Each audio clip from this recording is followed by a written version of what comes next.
This is Adam Post, publisher of more than 1,000 comic books.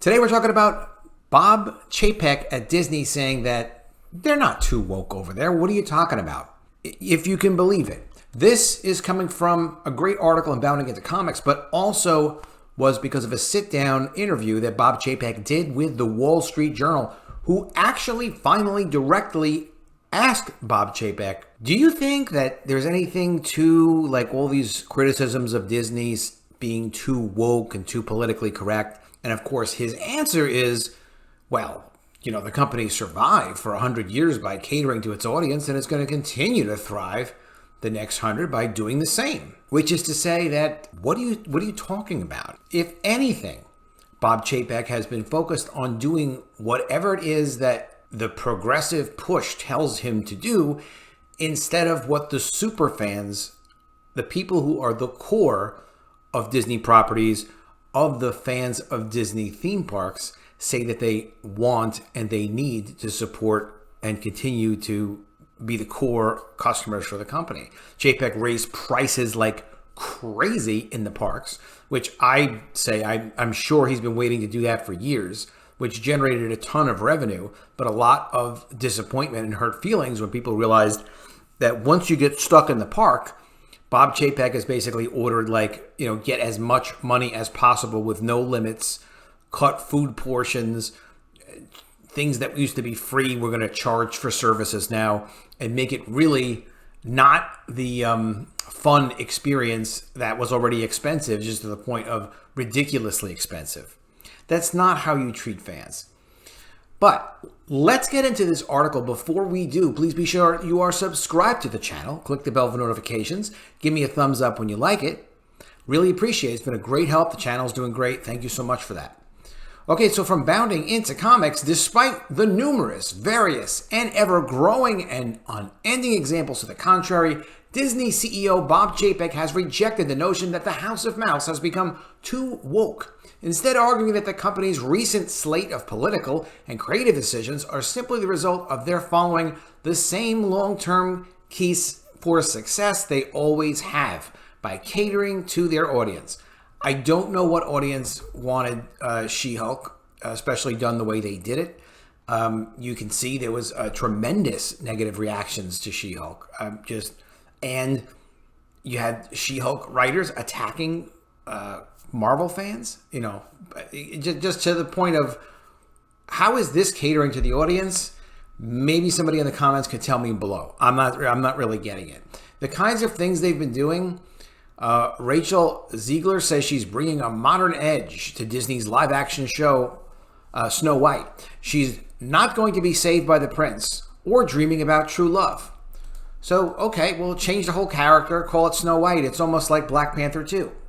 Wakanda Forever. Black Panther's not really in it, but okay, they didn't want to recast him, so just change it. Change it completely. So if you go to see Snow White and you're expecting to see the classic story of Snow White, which is what made it Snow White, you're not going to get it, because that's somehow catering to the audiences. Additionally, Ms. Marvel co-creator Sana Amat claims critics of Disney Plus series feel their identities are being threatened. Because if they push their identity politics in their Disney Plus series, and Ms. Marvel is not a successful series on Disney Plus, let's put it that way, if having people watch it was what the priority was. Who knows what the priority was? I guess it was just to put out more social justice kinds of content. When Marvel was bought by Disney, people in the comics community, we were concerned that you would see too much family-oriented programming, too much like Marvel kind of losing its edge and being, turned into an all G type of thing, general audience type of content, rather than like what you think Marvel would be PG-ish pretty much. And it's gotten so much worse. It's gotten so much worse than anybody could have imagined. Even Bob Iger is reported from former executive in Business Insider, and I do believe this, saying that hiring Bob Chapek to be his replacement was one of his worst business decisions. It really was his worst business decision. He doesn't have to say one of. It was the worst. Because one thing about Bob Iger, I'll always say, is he was very, very good at putting deals together. Very good. Acquiring Marvel was a great deal for them. Acquiring Pixar. They had lost Pixar. Pixar was leaving Disney because of the relationship with Michael Eisner and Steve Jobs. They managed to acquire Pixar at Disney. That's amazing because it wasn't even going to be sold. The deal that they did to take Fox, I mean, they launched the Disney Plus streaming service, which should be even more successful than it is now. But hiring Bob Chapek is really, really, truly unforgivable. Okay, so the ever-divisive CEO shared his opinion on the matter during a recent appearance on the Wall Street Journal's Money, Business, and Power centric podcast, The Journal. Asked by Wall Street Journal's editor-in-chief Matt Murray if he believes the people who say Disney has become too politically correct are either right or have a point, rather than even acknowledge that millions, tens of millions of people, if not more, are disappointed with what he's been doing at Disney. Chapek replies, I think the more complex something is, the more you have to really drill down to the basics, okay? We want our content to reflect the rich, diverse world that we live in, he explained. Again, I guess that's another way of saying catering to your audience. But what is he talking about? So definitely not your super fans. It's as if the decision at Disney is, okay, look, yes, we have millions of super fans. We have millions of upon people that are really interested in our characters. They really love Star Wars. They love the Marvel characters. They're enthralled by Pixar because it's so brilliant. But think of all the people that don't love our characters.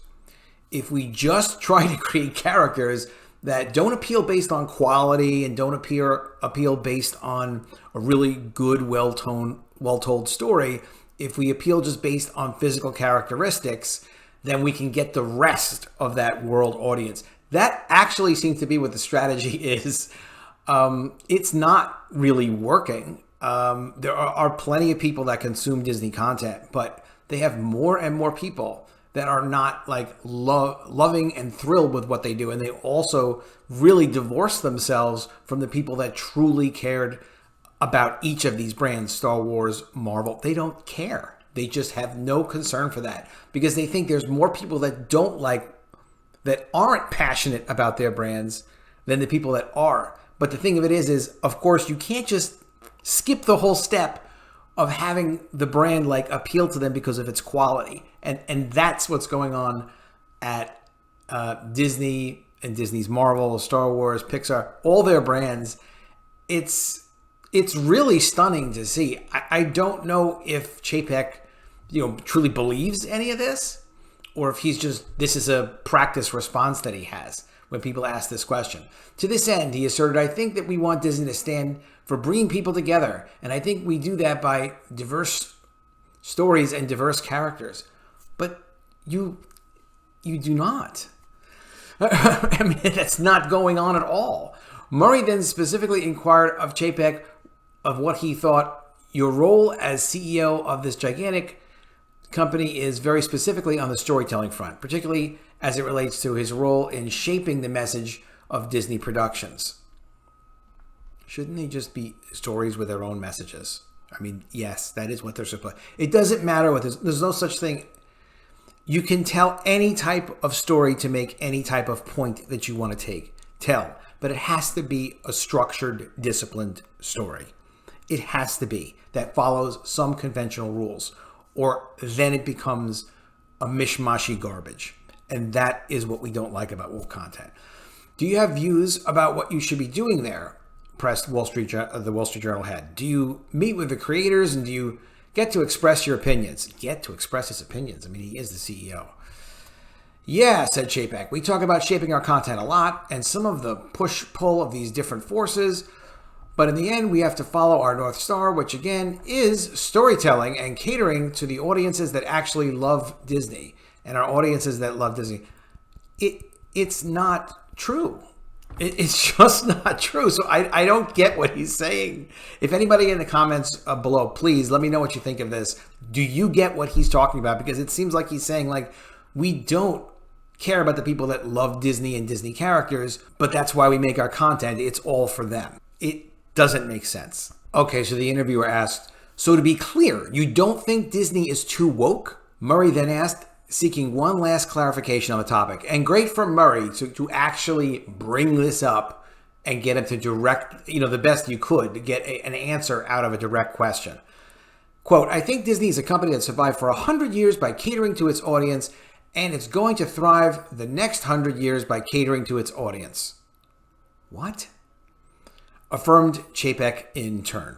So Chapek, I mean, you can see why Bob Iger would say, oh my God, what have I done? I hired this Bob Chapek. A lot of bad things happened at Disney when Bob Iger was in control, but nothing anywhere near on this level of bad. And Chapek, situation after situation, keeps making statements that make no sense. Aside from Chapek's description here of like, well, we're catering to our audiences and the people that really love Disney, but they're not doing that. They're not doing that. Aside from that, his discussion of buying Hulu, which they're supposed to do by 2024, Chapek will say like, oh yeah, we'd really like to do it right now. We're really motivated to do it. You can't say that in negotiation. You can't say that publicly. That's not what you'd say in a negotiation. You'd say something else or you wouldn't speak about it at all. Additionally, Chapek was asked in this interview if they're looking to acquire any other brands and any other companies. And his answer is, oh no, we're not interested in acquiring anything now. Which is fine. You can say that and it's like true, whatever, that's fine. But that's actually not the thing to say because, they didn't set out to acquire Star Wars. They didn't plan, we're going to just acquire Pixar, we're going to acquire Marvel. These opportunities came up when they came up. And so did Fox. Fox's opportunity came up when it came up because Rupert Murdoch reached out to Bob Iger. The point is, you don't close that off. You say something to the effect of, oh, well, we've got a lot of our own content. We're really excited with what we have. We're doing a lot more with what we have. We're always creating new content every day, every hour, every minute. But we're always looking at other opportunities. And if something comes along, we're absolutely going to look at it. Because the next time a Rupert Murdoch or someone else in the industry is thinking about selling something, you don't want them thinking like, oh yeah, Disney's got their own problems and they're not buying anything. There's no reason to foreclose and close off opportunities.